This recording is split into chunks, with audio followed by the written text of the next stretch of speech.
Aksi tak terpuji terjadi di Jalan Danau Rana, tepatnya di depan SMP Negeri 9 Buru.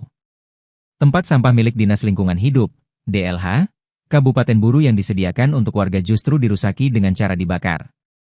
Berdasarkan pantauan tribunambon.com sekitar pukul 15 WIB, Rabu, 10 Desember 2025, bak sampah bertuliskan DLH Kabupaten Buru itu terlihat tinggal menyisakan sepenggal papan.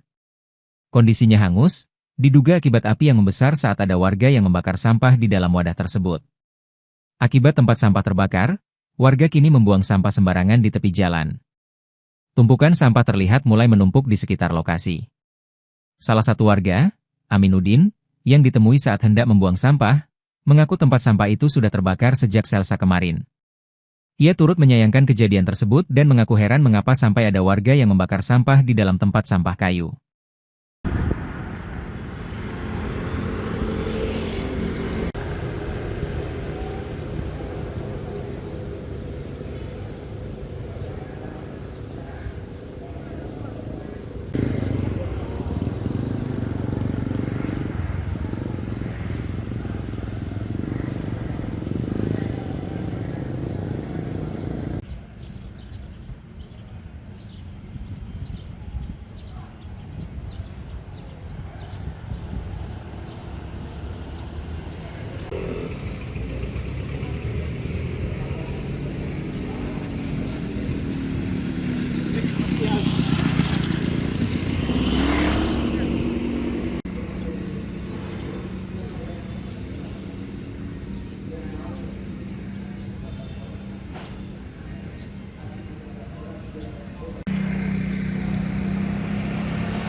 Download Tribun X sekarang, menghadirkan lokal menjadi Indonesia.